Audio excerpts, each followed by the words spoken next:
Right now, Scott Kelly, 7 months into his year-long mission on board the International Space Station, getting in the habit of setting a few records during his time in space. Today, Scott Kelly passing another American spaceflight record, 215 days on a single mission. This is actually a record that was set by the Expedition 14 crew. So both Scott Kelly and Mikhail Kornienko breaking that record today. That was set by former NASA astronaut Michael Lopez-Alegria and Russian cosmonaut Mikhail Turin. My colleague Rob Navias was able to catch up with Lopez-Alegria from Washington, D.C., where he currently works as an independent consultant. So why don't we take a look?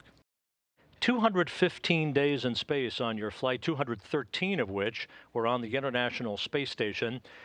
Did it seem like a marathon, or did the time fly by? How was it for you?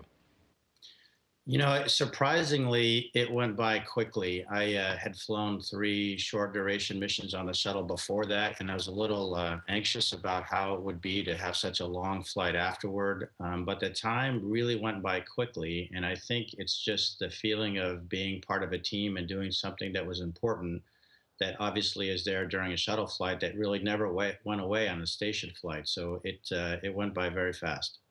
Well, as they say, records are made to be broken. Scott Kelly has whizzed by your 215-day mark. What are we learning from these milestones that will be very important for NASA and for the future of human spaceflight? Rob, as you know, the ISS is first and foremost a laboratory, and one of the key things we're doing there is learning about human physiology as it adapts to zero G.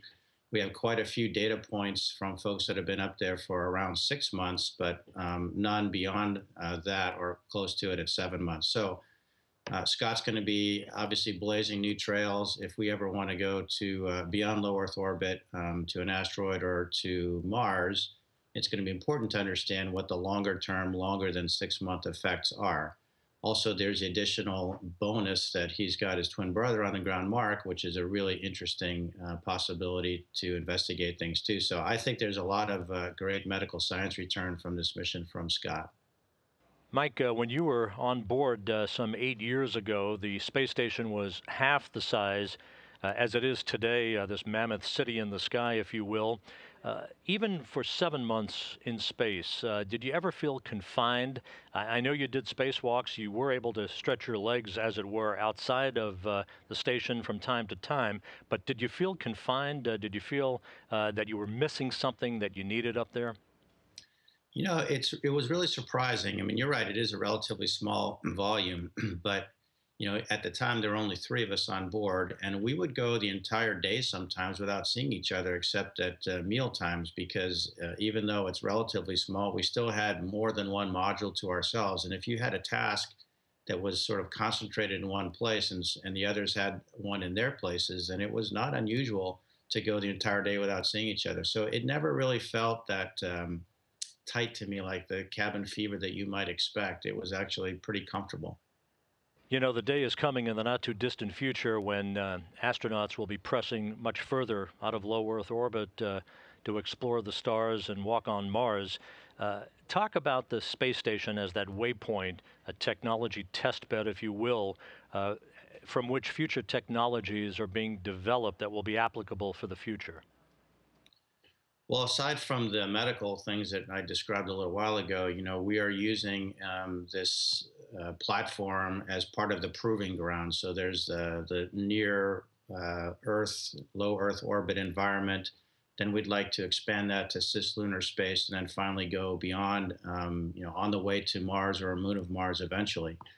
And so it is important not only to understand the human piece of it, but also to develop the technologies, particularly the life support things. I mean, what's nice in a way about the ISS is if something breaks, we have lots of spares. And if we don't have something, we can order it more or less from the ground. That won't be the case on our way to Mars. So we've got to really think about the reliability of the equipment, and having the luxury to do that in low Earth orbit is a great advantage that I know we're taking advantage of now because of the sparing situation on the ISS.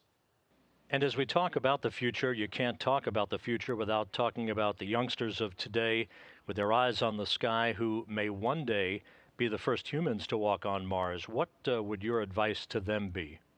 Well, look, when I was an astronaut, I used to say, study math or science. That's the way to become an astronaut. I think that's changing a little bit.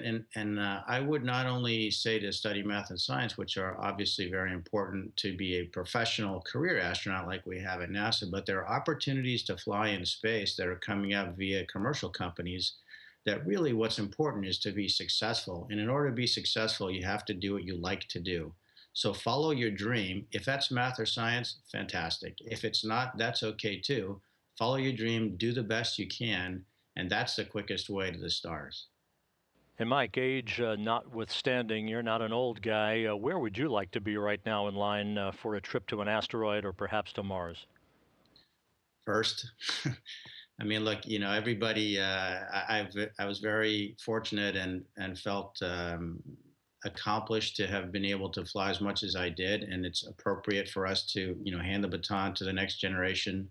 Seeing guys like Shell and Scott's a little bit older than that, but to some degree, taking the baton and running with it is really great. And I don't.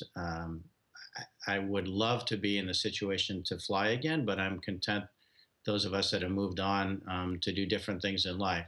So I salute those guys, the ones that are in the Corps, the 8 that would just join the astronaut corps at NASA, especially, and wish them well. And as you say, it's the people, the first people to walk on Mars are probably alive right now, and that's an exciting thing to consider. Mike Lopez-Alegria from Washington, D.C., I want to thank you for your time today. It's always great to talk to you, and best of luck. Likewise, Rob. Thanks to you. So long.